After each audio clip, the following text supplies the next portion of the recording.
R9 TV నేను Neeraja. Bulletin లో ముందుగా హెడ్లైన్స్ చూద్దాం.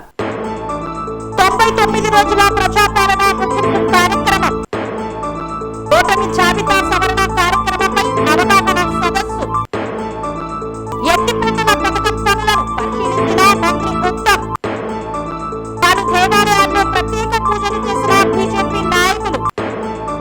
దుబ్బాక పోర్టు భవనాన్ని దాత ఆసుపత్రి స్థలంలో నిర్మిద్దామన్న చెరుకు శ్రీనివాస్ రెడ్డి.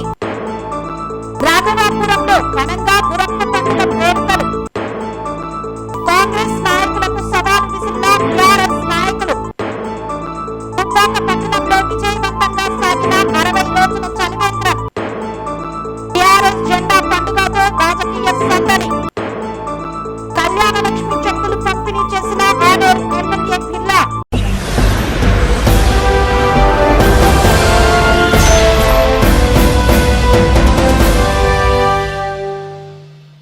ఆలేరు మండలం కొలనుపాక గ్రామంలో 99 రోజుల ప్రజాపాలన ముగింపు కార్యక్రమాన్ని నిర్వహించారు. యాదాద్రి భువనగిరి జిల్లా ఆలేరు మండలం కొలనుపాక గ్రామంలోని 99 రోజుల ప్రజాపాలన ముగింపు కార్యక్రమంలో భాగంగా గ్రామ సర్పంచ్ బెదరబోయిన యాకమ్మ వెంకటేష్ అధ్యక్షతన గ్రామ సభ ఏర్పాటు చేశారు. ఈ సమావేశాన్ని ఉద్దేశించి సర్కిల్ ఇన్స్పెక్టర్ యాలాద్రి మాట్లాడుతూ ప్రతి ఒక్కరూ హెల్మెట్ ధరించి వాహనాన్ని నడపాలని ఆయన పిలుపునిచ్చారు. నేటి యువత మత్తు పదార్థాలకు బలి కావద్దని పేర్కొన్నారు. ఈ కార్యక్రమంలో ఎంపీడీఓ సత్య ఆంజనేయ ప్రసాద్, ఎంఆర్ఓ ఆంజనేయులు, ఎంఈఓ లక్ష్మి, ఆశా వర్కర్లు, మహిళా సంఘం ప్రతినిధులు, వార్డు మెంబర్లు తదితరులు పాల్గొన్నారు. గత 1.5 years నుంచి తీసుకున్న యాక్సిడెంట్ లో చనిపోయిన వాళ్ళ ఏ విధంగా చనిపోయిన తీస్తే ఎక్కువ హెడ్ ఇంజరీ తోటే చనిపోయారు. తలకు బలంగా దెబ్బ తాకడం వల్ల చనిపోయారు. ఇది ఎట్లా తగులుతుందంటే హెల్మెట్ లేకపోవడం వల్ల. సెల్ఫ్ గా పడిపోవచ్చు, వేరే వెహికల్ తోటి యాక్సిడెంట్ కావచ్చు, ఏదైనా జంతువులు అడ్డం రావడం వల్ల కింద పడిపోయి యాక్సిడెంట్ కావచ్చు, రోడ్డు వర్క్ నడుస్తున్న క్రమంలో కూడా స్లిప్ అయి పడే రకరకాల అవకాశాలు ఉంటాయి. టర్నింగ్ల దగ్గర ప్రమాదం జరగాలంటే వేరే వాళ్ళకి గుద్దాల్సిన అవసరం లేదు. చాలా రకాలుగా మనకు ప్రమాదం జరిగి పడిపోయే అవకాశం ఉంది. కాబట్టి అలా కింద పడ్డప్పుడు మనకు తార్ రోడ్లు, తర్వాత గట్టి రోడ్లు కాబట్టి హెడ్ ఇంజరీ అయ్యి ప్రాణాలు పోతున్నాయి. కాబట్టి ప్రతి ఒక్కరూ హెల్మెట్ పెట్టుకొని మోటార్ సైకిల్ మీద ప్రయాణం చేయాలని రిక్వెస్ట్ చేస్తున్నాం. అందులో ముఖ్యంగా మనం మహిళలకు ఎక్కువ చెప్తున్నాం. ఎందుకంటే జెంట్స్కి చెప్పడం వల్ల వాళ్ళకు అర్థం కావట్లేదు. వాళ్ళు ఏముంది, నాకు డ్రైవింగ్ బాగొచ్చు, నేను 20 ఏళ్ళ నుంచి నడుపుతున్నా, 10 ఏళ్ళ నుంచి నడుపుతున్నా, ఎప్పుడు యాక్సిడెంట్ చేయలేదు, నేను ఎప్పుడు కింద పడలేదు అంట. పడ్డ తర్వాత ఆయన బాగానే ఉంటాడు, చనిపోయి బాగానే ఉంటాడు, కానీ వాళ్ళ ఫ్యామిలీ రోడ్డు మీద పడే పరిస్థితి వస్తుంది. కాబట్టి మహిళలు గుర్తుపెట్టుకుని ఏంటంటే ఇంట్లోకి వెళ్ళి వాళ్ళ ఇంట్లో సంబంధించిన మగవాళ్ళు ఎవరైనా, మగవాళ్ళైనా లేడీస్ అయినా బయటికి తీస్తారంటే హెల్మెట్ లేకుండా మీరు బయటికి పంపించదు. ఖచ్చితంగా హెల్మెట్ పెట్టుకొని పొలం దగ్గర పోయినా, మీరు పక్క ఊరికి పోయినా హెల్మెట్ పెట్టుకోవాలని చెప్పి ఇంట్లో ఉన్న మహిళలు కొంచెం వెంటబడితే అది కొంత మనం వరకు వాళ్ళని హెల్మెట్ పెట్టుకొని బయటికి పంపించే ప్రక్రియ మనం చేసే అవకాశం ఉంటుంది. ఒక పోలీసు వారు ఒకటే ఏదో పోలీసు వాళ్ళకి సంబంధించిందే కాదు ఇది. పోలీసు వాళ్ళు ఎంబడి పడితేనే హెల్మెట్ పెట్టుకుంటాం, లేకపోతే లేదు అంటే కాదు. ఎందుకంటే మన కోసం అది సెల్ఫ్గా మన కుటుంబం రోడ్లో పడుతుంది. ప్రాణం పోతే ఎవరి కుటుంబం పడుతుంది? ఆ కుటుంబం పడుతుంది. ఎవరో చనిపోతే మనకేందనుకుంటే మన వంతు కూడా వస్తుంది ఏదో ఒక రోజు యాక్సిడెంట్ అయ్యే టైం. అప్పుడు హెల్మెట్ ఉంటే కనీసం ఖచ్చితంగా మనకు చిన్న చిన్న దెబ్బలతోటన్నా బతికి మనం బయటపడతాం. మన ఫ్యామిలీ కనీసం మనం చివరిదాకా వాళ్ళకు తోడుంటారు, వాళ్ళ కుటుంబాలు కూడా నిలబడతాయి. రీసెంట్గా మనకు ఆలేరు టౌన్లో కూడా ఒక బ్రిడ్జ్ మీద ఒక యాక్సిడెంట్ అయ్యి చనిపోయాడు ఒక అతను. వాళ్ళ లవ్ మ్యారేజ్, చనిపోయిన ఆయన. ఇప్పుడు ఆమె పరిస్థితి ఏంది? అటు అత్తగారింటి వైపు పోదామంటే వాళ్ళు కోఆపరేట్ చేయరు కదా.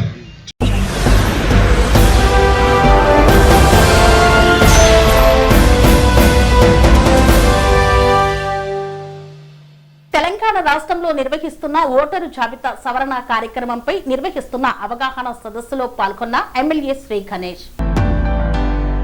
తెలంగాణ రాష్ట్రంలో నిర్వహిస్తున్న ఓటరు జాబితా సవరణ కార్యక్రమంపై నిర్వహిస్తున్న అవగాహన సదస్సులో కంటోన్మెంట్ నియోజకవర్గ పరిధిలోని క్లాసిక్ గార్డెన్ లో ఎస్ఐఆర్ పై స్థానిక కంటోన్మెంట్ శాసనసభ్యులు శ్రీ గణేష్ నేతృత్వంలో బిఎల్ఏలకు, కాంగ్రెస్ కార్యకర్తలకు అవగాహన కల్పించారు. ముఖ్య అతిథులుగా ఎంపీ అనిల్ కుమార్ యాదవ్, హైదరాబాద్ డిసిసి అధ్యక్షులు Deepak Chand, SIR cantonment coordinator Kalva Sujatha, cantonment Congress party incharge Kailash పాల్గొన్నారు. ఎస్ఐఆర్ యొక్క తేదీలను, ఎస్ఐఆర్ ప్రక్రియను, విధి విధానాలను, సాంకేతికత వివరాలను, పాటించాల్సిన జాగ్రత్తలను కార్యకర్తలకు వివరంగా తెలియజేశారు. ఎలాంటి పొరపాట్లు జరగకుండా ఈ ప్రక్రియ జరిగేలా చూసుకోవడం కార్యకర్తల బాధ్యత అన్నారు. ప్రజలు అధికారులతో కలిసి సమన్వయంతో పనిచేయాలని సూచించారు. గతంలో కర్ణాటక, బెంగాల్లో జరిగిన ఓటు చోరీ అనుభవాలను దృష్టిలో పెట్టుకుని కాంగ్రెస్ కార్యకర్తలు అప్రమత్తంగా ఉండాలని, ఈ ప్రక్రియలో అక్రమాలు జరగకుండా చూసుకోవాలని, ఓట్లు అక్రమంగా తొలగించడం కానీ అక్రమంగా కొత్తవి చేర్చకుండా చూసుకోవాలన్నారు. అదే సమయంలో అర్హులైన ప్రతి ఒక్కరూ ఓటు హక్కు పొందేలా చూడాలని దిశానిర్దేశం చేశారు. ఈ కార్యక్రమంలో పెద్ద ఎత్తున కంటోన్మెంట్ కాంగ్రెస్ కార్యకర్తలు, నాయకులు పాల్గొన్నారు. ఎన్నో ఎలక్షన్ లో బిఎల్ఎస్ లేకుంటే ఎప్పుడు ఏ ఎలక్షన్ గెలవలే. ఈ రోజు రాష్ట్రంలో మన గౌరవ ముఖ్యమంత్రి రేవంత్ రెడ్డి గారు మంచిగా పరిపాలిస్తుందంటే తనకందరూ తెలంగాణ రాష్ట్రంలో ఉన్న కార్యకర్తలు, ఈ బూత్ లెవెల్ ఏజెంట్స్ ఎవరైతే ఉన్నారో మంచిగా పనిచేశారు కాబట్టి ప్రజలు కూడా ఓటేసినందుకే. నిన్ననే మనం వర్షంలో కూడా చూసినాం. ఇంతవరకు భారతదేశంలో ఎప్పుడు కూడా 553 బస్సులు 553 మండలాలకు ఇచ్చిన ఘనత చరిత్రలో ఏనాడు చూడలేదు. నిన్ననే వారు ఇచ్చిందంటే కూడా అవంతా సాధ్యమైంది మీ ద్వారానే.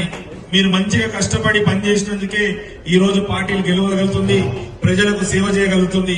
మీరందరూ చూస్తున్నారు ఎస్ఐఆర్ అనగానే ఎక్కడెక్కడ ఎస్ఐఆర్ నుంచి ఎక్కడెక్కడ ఎన్నెన్ని ఓట్లు తీసి ఆ ఓట్ చోరీతోటి ఏ విధంగా గెలవాలనుకుంటున్నారో కొందరు దురాలోచన గల వ్యక్తులు ఇది 2002 తోటి లింకప్ పెట్టి ఈ రోజు కొత్తది కూడా చూసి 2 చెక్ చేసుకుని డిలీషన్, అడిషన్, షిఫ్టింగ్, డెత్ అనేది రకరకాలమైన ఇబ్బంది పరిస్థితుల్లో మన కాంగ్రెస్ పార్టీ ఏఐసిసి నుంచి తీసుకున్న నిర్ణయం ఏంటంటే ఇది మనం ప్రతి ఇంటికి బిఎల్ఓస్ తో పాటు వెళ్ళాలి.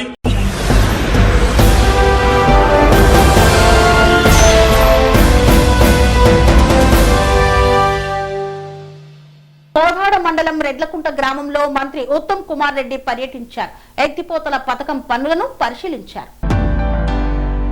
సూర్యాపేట జిల్లా కోదాడ మండలం రెడ్లకుంట గ్రామంలో మంత్రి ఉత్తమ్ కుమార్ రెడ్డి పర్యటించారు. రెడ్లకుంటలో 47 కోట్ల వ్యయంతో చేపడుతున్న రాజీవ్ రెడ్లకుంట ఎత్తిపోతల పథకం పనులను పరిశీలించారు. 47 కోట్లతో 4000 ఎకరాలకు సాగునీరు అందేలా ఎత్తిపోతల పథకం పనులు ప్రారంభమయ్యాయి. రాజీవ్ ఎత్తిపోతల పథకం పనుల పురోగతిపై ఇరిగేషన్ అధికారులతో మంత్రి ఉత్తమ్ సమీక్షా సమావేశం నిర్వహించారు. రాజీవ్ ఎత్తిపోతల పథకం పనులను మరింత వేగవంతం చేయాలని అధికారులను ఆదేశించారు ఉత్తమ్. మంత్రి పర్యటనకు పెద్ద సంఖ్యలో తరలివచ్చిన గ్రామ ప్రజలు, రైతులు, కాంగ్రెస్ పార్టీ నాయకులు సాగునీటి ప్రాజెక్టును ఆగస్టు నెల పూర్తి చేసి రైతులకు అండగా ఉంటామని మంత్రి ఉత్తమ్ తెలియజేశారు.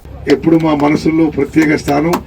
నేను ప్రపంచంలో ఎక్కడ తిరుగుతున్నా, ఎయిర్పోర్ట్ లో లేకపోతే ఎక్కడైనా గవర్నమెంట్ ఆఫీసుల్లో లేకపోతే విదేశాల్లో కూడా ఎవరికి వచ్చేసారు అది కుదారు తింటుంటారు.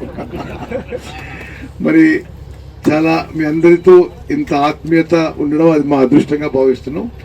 తప్పనిసరిగా ఎంత వీలైతే అంత ఈ టర్మ్లో కోదాడు కాన్స్టిట్యున్సీ డెవలప్ చేయడానికి సర్వశక్తులు వడ్డిస్తారని చెప్పి నేను మనవి చేస్తున్నాను. అదేవిధంగా మీకు మీరు నాతో ఎవరన్నా కోదాడు కాన్స్టిట్యున్సీ వాళ్ళు మేడంతో కలిసి నన్ను కలవండి. నన్ను కలవదలుచుకే మధ్యాహ్నం 3 నుంచి 5 గంటల వరకు ప్రతిరోజు నేను సెక్రటేరియట్లో ఓన్లీ కాన్స్టిట్యున్సీ వాళ్ళకి ఎక్స్క్లూజివ్గా టైం పెట్టుకున్నా. మధ్యాహ్నం 3 నుంచి 5 ఎప్పుడేనండి సెక్రటేరియట్లో ఉంటా. మేడంని కూడా పోవాలి అంటే ఐఎమ్ నాట్ హ్యాపీ టుడే. నేను మరి ఏమి చెప్పకుండా ఇలా పోతున్నా కానీ మంచిది కాదు. Must expect it has to be much faster and quality cannot be compromised. Okay సరే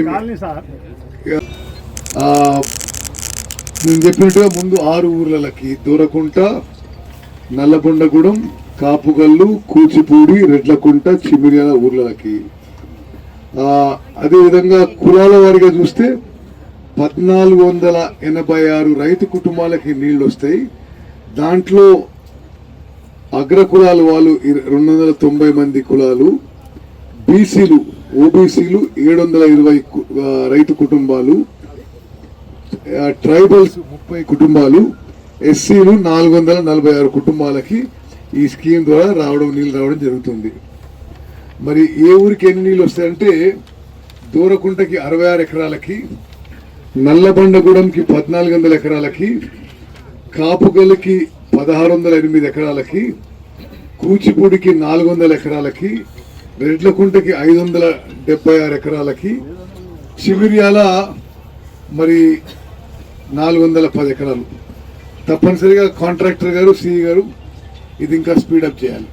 మీ ఈ ఇప్పుడు జరుగుతున్న స్పీడ్లో అయితే ఆగస్టులో పూర్తి కాదు.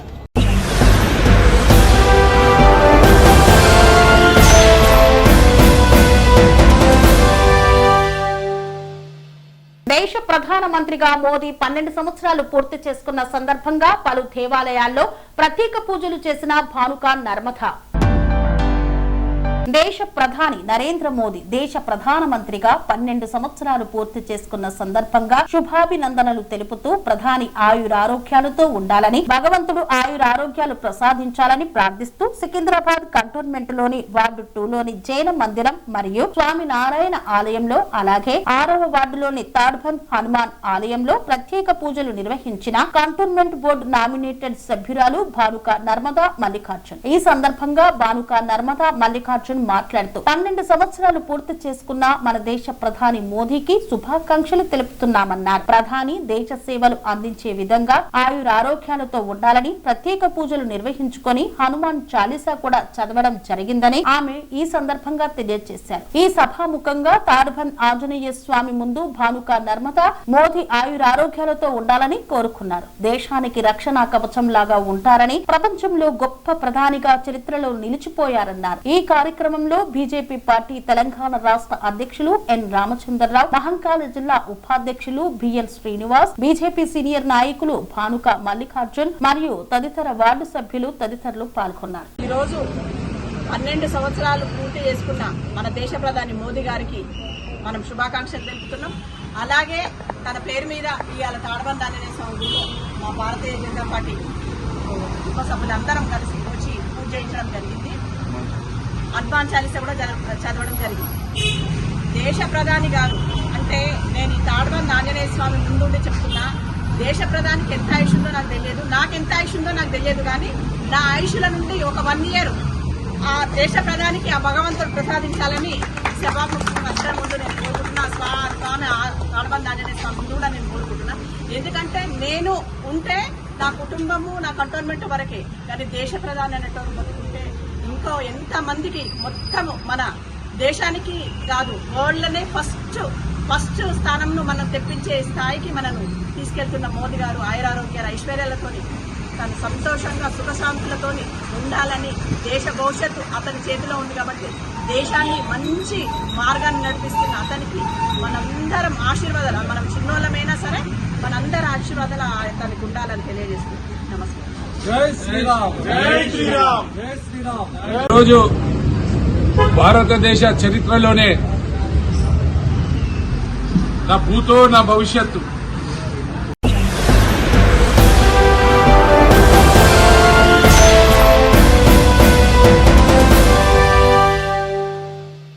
దుబ్బాక కోర్టు భవనాన్ని పాత ప్రభుత్వ ఆసుపత్రి స్థలంలో ఏర్పాటు చేయడం అనుకూలంగా ఉందని, ఈ విషయాన్ని మంత్రి దృష్టికి తీసుకువెళ్తానని పేర్కొన్న చెరుకు శ్రీనివాస్ రెడ్డి.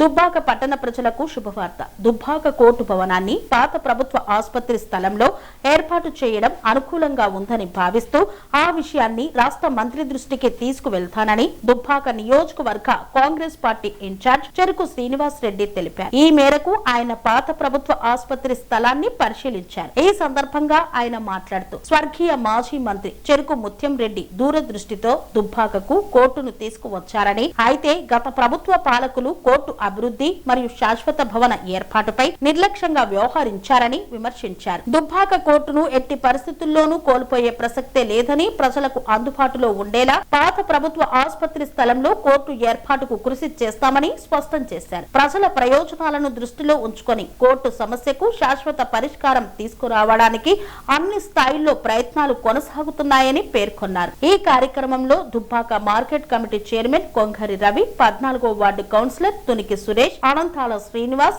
ఐరేని సాయితేజ గౌడ్, మాజీ ఆత్మ కమిటీ డైరెక్టర్ శ్రీరామ్ నరేందర్ తదితరులు పాల్గొన్నారు. దుబ్బాక మున్సిపల్ పరిధిలో కోర్టు నిర్మాణం ఏ ప్రాంతంలో కడితే ప్రజలకు సౌకర్యంగా ఉంటుందో ఈ ప్రాంతంలో మరి పరిశీలించి ఎందుకంటే గత కాంగ్రెస్ ప్రభుత్వంలో ముత్తంరెడ్డి గారు ఎంతో కష్టపడి అసాధ్యమనని సుసాధ్యం చేసి దుబ్బాకకు కోర్టు తీసుకొస్తే గత పాలకులు 10 సంవత్సరాలు పాలించారు తప్ప కోర్టు బిల్డింగ్ నిర్మాణం చేయాలని ఒక ఆలోచన లేదు. కేవలం కమిషన్ల కోసం పనిచేసారు తప్ప కోర్టు ఇక్కడ నిర్మాణం చేస్తే ప్రజలకు ఏ విధంగా సౌకర్యంగా ఉంటుందని ఆలోచన చేసింది లేదు. ఇన్ని రోజులైనా ఇక్కడ కట్టాలి అక్కడ కట్టాలని కొంతమంది రియల్ ఎస్టేట్ వాళ్ళతో కుమ్ముక్కై అటు పోవాలి ఇటు పోవాలి ఇంకెక్కడో కట్టాలని ప్రయత్నం జరుగుతుంది. మరి మేము ఈరోజు పరిశీలించిన స్థలము అనువుగా ఉంది కోర్టుకి. ఖచ్చితంగా రేపు మంత్రి గారు పర్యటన ఉంది కాబట్టి మంత్రి గారు దృష్టికి తీసుకుపోయి మరి ఉన్నతాధికారులతో కలెక్టర్తో మాట్లాడి ప్రజలకు ఎక్కడైతే సౌకర్యంగా ఉంటుందో అక్కడ నిర్మాణం చేయడానికి కాంగ్రెస్ పార్టీ కట్టుబడి ఉంది. ఖచ్చితంగా మేము అందరం కూడా కౌన్సిలర్స్ కూడా అందరం ఇక్కడికి వచ్చి పరిశీలిస్తే ప్రధానంగా టౌన్ మధ్యలో ఉంటే అందరికీ ఉపయోగం ఉంటుంది, అన్ని సౌకర్యంగా ఉంటుంది. ఎక్కడో కిలోమీటర్న్నర అక్కడ కడితే అసౌకర్యంగా ఉంటుంది. కాబట్టి మరి ఎక్కడైతే అన్న కూడా ఈ పరిశీలన కూడా మంత్రి గారిని స్వయంగా తీసుకొచ్చి మరి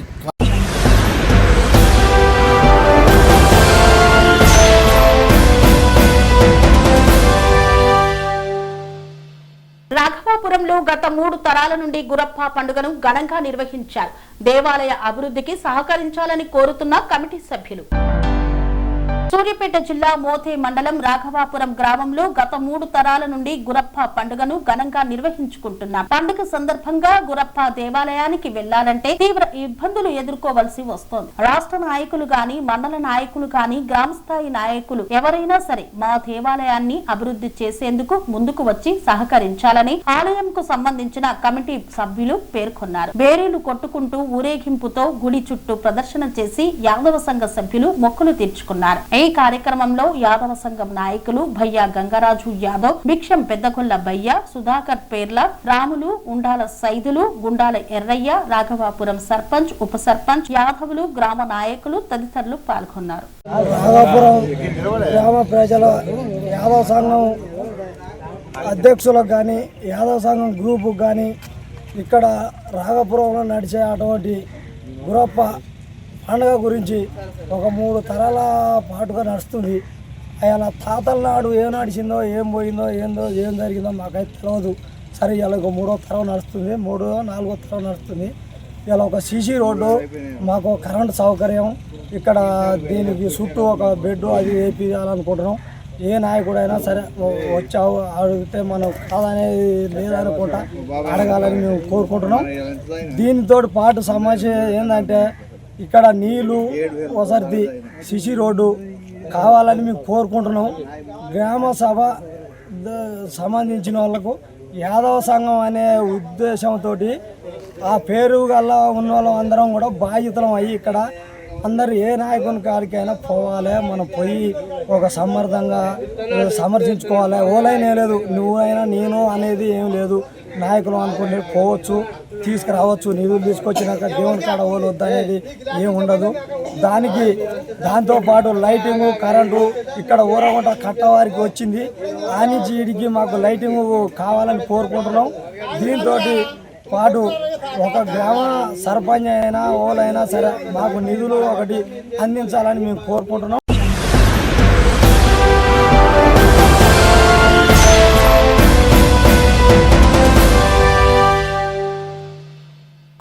బీఆర్ఎస్ పార్టీ ముఖ్య నాయకుల ఆధ్వర్యంలో విలేకరుల సమావేశం నిర్వహించారు. కాంగ్రెస్ నాయకులకు సవాల్ విసిరారు. మాజీ ఎమ్మెల్యే బొల్లం మల్లయ్య యాదవ్ పెట్టిన ప్రెస్ మీట్ కు ఉలిక్కిపడి కాంగ్రెస్ లోని చోటామోటా నాయకులు అవాకులు చవాకులు పేరుతో ప్రెస్ మీట్లు ఏర్పాటు చేయడం చాలా ఆశ్చర్యకరంగా ఉందని తెలిపారు బీఆర్ఎస్ నాయకులు. మేము మాట్లాడిన మాటల్లో ఏవైనా అబద్ధాలు ఉంటే నిరూపించాలన్నారు. బహిరంగ చర్చకు ఎక్కడైనా బీఆర్ఎస్ పార్టీ తరపున సిద్ధంగా ఉన్నామని బీఆర్ఎస్ నాయకులు సవాల్ విసిరారు. మున్సిపాలిటీలో జరిగిన అవినీతి అంతా సామాజిక మాధ్యమాల్లో, వార్తాపత్రికల్లో, టీవీలో వచ్చిందని నిజం కాదా అని ప్రశ్నించారు. మున్సిపల్ కమిషనర్ పై వచ్చిన ఆరోపణలు నిజం కాదా? ఇప్పుడు ప్రెస్ మీట్ పెట్టిన నాయకులు గతంలో ఏ పార్టీలలో పనిచేశారు అని ఎద్దేవా చేశారు. మున్సిపాలిటీ కార్మికులను ఎవరెవరు డ్రైవర్లుగా ఇళ్లలో పని చేయించుకుంటున్నారు ప్రజలందరూ గమనిస్తూనే ఉన్నారని పేర్కొన్నారు. 2.5 సంవత్సరాల కాంగ్రెస్ పాలనపై ప్రజల్లో వ్యతిరేకత వచ్చిందని, ఎమ్మెల్యే పద్మావతికి ధైర్యం ఉంటే రాజీనామా చేసి ఎన్నికల్లో పాల్గొనాలని, అప్పుడు ప్రజలే సరైన తీర్పు ఇస్తారని, తమ నాయకుడు మల్లయ్య యాదవ్ ను ఖచ్చితంగా గెలిపిస్తారని ధీమా వ్యక్తం చేశారు. ఈ నెల 8వ తారీఖున మా బీఆర్ఎస్ పార్టీ నాయకులు కోదాడ నియోజకవర్గ ఇన్ఛార్జ్ బొల్లం మల్లయ్య యాదవ్ గారు ఈ పట్టణంలో జరిగేటటువంటి అవినీతి మీద, అక్రమ వ్యాపారాల మీద ఆయన వివరించి చెప్పడం జరిగింది. అవన్నీ కూడా నివారించాలని చెప్పి డిమాండ్ చేసింది. దానికి కాంగ్రెస్ పార్టీ వాళ్ళు వాళ్ళదేదో పీఠాలు కదిలిపోయినట్టు బెంబేలెత్తి సమావేశాలు పెట్టి మల్లయ్య గారు అట్లా ఇట్లా అని అవాకులు చవాకులు పేలింది.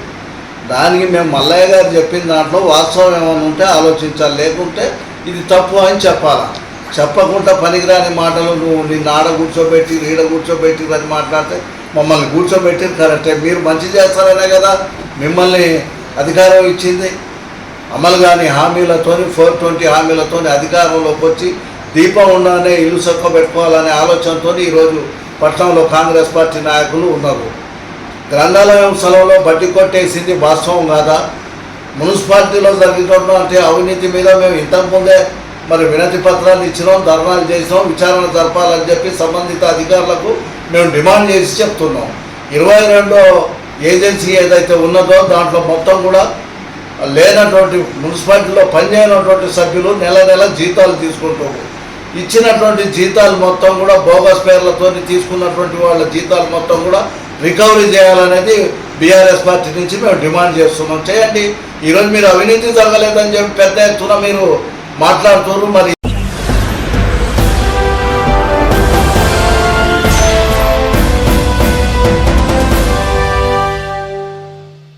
దుబ్బాక మున్సిపల్ పట్టణంలో సిపిఎం పార్టీ దుబ్బాక పట్టణ కమిటీ ఆధ్వర్యంలో నిర్వహించిన 60 రోజుల చలివేంద్రం విజయవంతంగా కొనసాగింది. సిద్దిపేట జిల్లా దుబ్బాక మున్సిపల్ పట్టణంలో సిపిఎం పార్టీ దుబ్బాక కమిటీ ఆధ్వర్యంలో ఏప్రిల్ 11వ తేదీన ప్రారంభించిన చలివేంద్రం సేవా కార్యక్రమం 60 రోజుల పాటు విజయవంతంగా కొనసాగింది. ఈ రోజుతో ఈ యొక్క కార్యక్రమం ముగిసింది. ఈ సందర్భంగా సిపిఎం పార్టీ సిద్దిపేట జిల్లా కార్యదర్శి వర్గ సభ్యులు జి భాస్కర్ మాట్లాడుతూ తీవ్రమైన వేసవి కాలంలో ప్రజలకు చల్లని త్రాగునీరు అందించాలనే ఉద్దేశంతో సిపిఎం పార్టీ ఈ చలివేంద్రాన్ని ఏర్పాటు చేయడం జరిగిందన్నారు. గత 60 రోజులుగా ప్రజలకు నిరంతరంగా సేవలు అందించడం సంతోషకరమని తెలిపారు. ప్రజా సమస్యలపై పోరాడుతూ కార్మికుల, కర్షకుల సమస్యలపై మరియు కేంద్ర రాష్ట్ర ప్రభుత్వాల ప్రజా వ్యతిరేక విధానాలను వ్యతిరేకిస్తూ నిరంతరంగా సమరశీల పోరాటాలు నిర్వహిస్తుందని తెలిపారు. ప్రజల అవసరాల సమయంలో కూడా సేవా కార్యక్రమాలు నిర్వహించడం సిపిఎం పార్టీ బాధ్యతగా భావిస్తుందని పేర్కొన్నారు. ఈ చలివేంద్రం నిర్వహణకు ప్రత్యక్షంగా పరోక్షంగా సహాయ సహకారాలు అందించిన ప్రతి ఒక్కరికి పార్టీ తరపున ప్రత్యేక ధన్యవాదాలు తెలిపారు. భవిష్యత్తులో కూడా ప్రజల కోసం మరిన్ని సేవా కార్యక్రమాలు చేపడతామని పేర్కొన్నారు. ఈ కార్యక్రమంలో సిపిఎం పార్టీ దుబ్బాక పట్టణ కార్యదర్శి కొంపల్లి భాస్కర్, పట్టణ కమిటీ సభ్యులు ఎండి సాజిద్, భక్తుల రాజు, బుల్లెట్ రాజు, లక్ష్మీనారాయణ, మెరుగు రాజు, లక్ష్మీ నర్సయ్య, కానుకంటి నరేష్ తదితరులు పాల్గొన్నారు.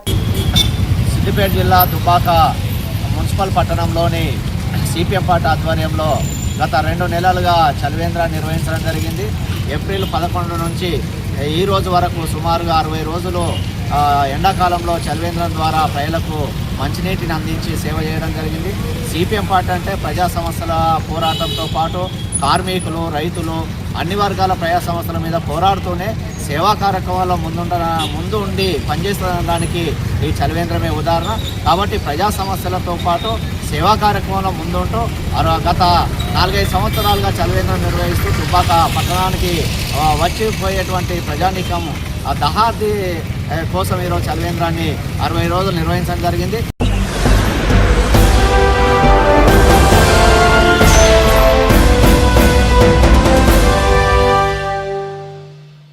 రామాయంపేట మండల కేంద్రంలో టీఆర్ఎస్ జెండా పండుగతో రాజకీయ సందడి నెలకొంది. ఈ సందర్భంగా పార్టీలో భారీగా చేరిన యువకులు టీఆర్ఎస్ జెండా పండుగతో రాజకీయ సందడి నెలకొంది. తెలంగాణ రక్షణ సేన జెండా పండుగను పార్టీ నాయకులు ఘనంగా నిర్వహించారు.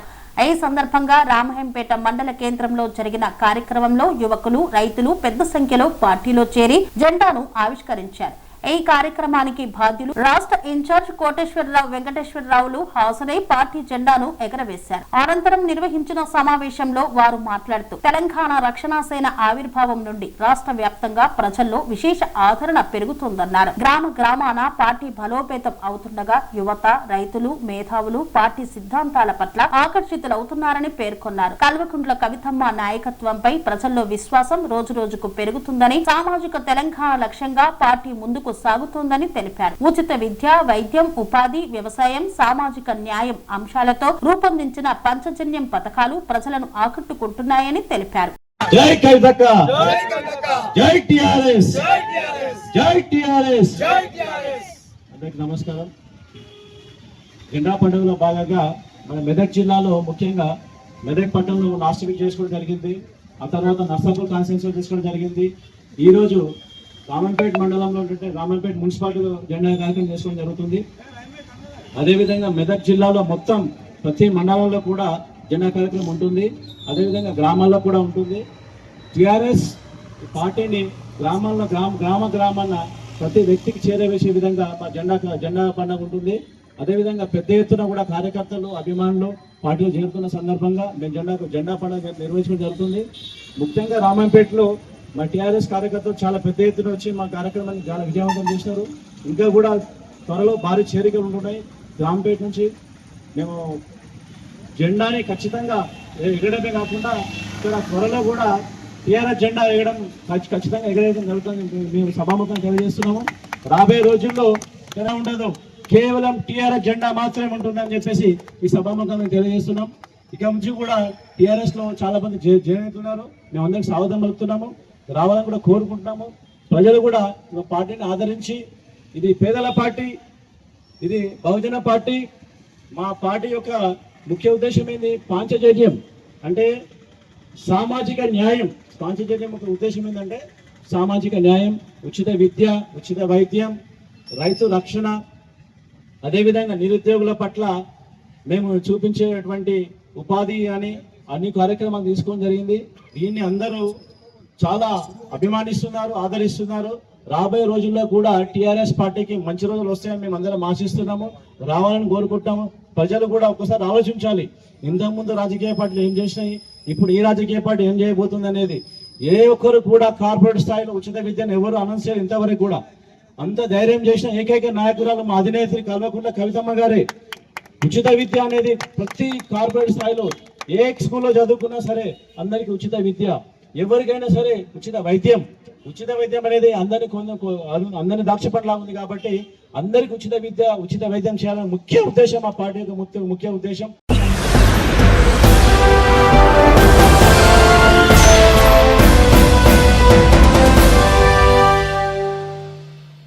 ఆలేరు నియోజకవర్గ పరిధిలోని 8 మండలాలకు చెందిన కళ్యాణ లక్ష్మి లబ్ధిదారులకు చెక్కులు పంపిణీ చేసిన ఆలేరు ఎమ్మెల్యే బిర్లా ఐలయ్య. యాదాద్రి భువనగిరి జిల్లా ఆలేరు నియోజకవర్గ పరిధిలోని 8 మండలాలకు చెందిన కళ్యాణ లక్ష్మి పథకం లబ్ధిదారులకు చెక్కులను పంపిణీ చేసిన తెలంగాణ రాష్ట్ర ప్రభుత్వ విప్ ఆలేరు శాసనసభ్యులు బిర్లా ఐలయ్య తన కార్యాలయం వద్ద లబ్ధిదారులకు స్వయంగా చెక్కులను అందజేశారు. ఈ సందర్భంగా ఆయన మాట్లాడుతూ తెలంగాణ ప్రభుత్వం పేద ప్రజల సంక్షేమాన్ని దృష్టిలో పెట్టుకుని అమలు చేస్తున్న పథకాలలో కళ్యాణ లక్ష్మి ఒక ముఖ్యమైన పథకమని తెలిపారు. ఈ పథకం ద్వారా ఆర్థికంగా వెనుకబడిన కుటుంబాలకు కుమార్తెల వివాహ సమయంలో ప్రభుత్వం ఆర్థిక సహాయం అందిస్తూ భరోసా కల్పిస్తుందని చెప్పారు. అలాగే ఆలేరు నియోజకవర్గంలో అభివృద్ధి మరియు సంక్షేమ కార్యక్రమాలు సమన్వయంతో కొనసాగుతున్నాయని, ప్రతి అర్హుడికి ప్రభుత్వ పథకాలు చేరేలా చర్యలు తీసుకుంటున్నామని పేర్కొన్నారు. ఈ కార్యక్రమంలో స్థానిక ప్రజా ప్రతినిధులు, అధికారులు, పార్టీ నాయకులు, మహిళా లబ్ధిదారులు తదితరులు పాల్గొన్నారు. మన ప్రజాప్రభుత్వం, మన ముఖ్యమంత్రి గారు మీ ఇంటికి మీ చేతికే పంపుతారు కాబట్టి ఇది పైన తోటో లేకపోతే ఎవరి రికమెండేషన్ తోట వచ్చింది కాదు. డైరెక్ట్ మీరు లబ్ధిదారులు మీకే వస్తాయి. కావున ఎవరికైనా ₹1 అడిగినా ఇవ్వద్దు, ఇస్తే నాకు చెప్పండి. ₹1 కూడా ఎవరికి ఇవ్వద్దు. ఇస్తూ అడుగుతురా అందుకే ఇందిరమ్మ ఇళ్ళ విషయమే కానీ, పెన్షన్ల విషయమే కానీ, ప్రభుత్వ స్కీమ్ ఏదొచ్చినా ఈ ప్రజాప్రభుత్వం నేరుగా మీ ఇళ్లకు మీ గుమ్మానికే చేరుతాయి. కాబట్టి ఎవరైనా ఒక్క రూపాయి అడిగితే మా దృష్టికి తీసుకురండి. ఎవరు అడగరు, కానీ ఈ ప్రజాప్రభుత్వంలో పైసలకు తావలేదు, పైసలకు తావలేదు. అందుకే ప్రతి లబ్ధిదారునికి ఇందిరా మిల్ అయినా, రేషన్ కార్డ్ అయినా, పెన్షన్ అయినా, కళ్యాణ లక్ష్మి అయినా, సీఎం రిలీఫ్ ఫండ్ అయినా నేరుగా మీ ఇంటికి వస్తే అవసరం మీకు ఇంకా కిరాయిలు ఇచ్చి పంపుతా తప్ప ఎవరికి ఒక్క రూపాయి ఇవ్వదు. నేరుగా మీ ఖాతాలో వేసుకోవాల్సిందిగా విజ్ఞప్తి చేస్తూ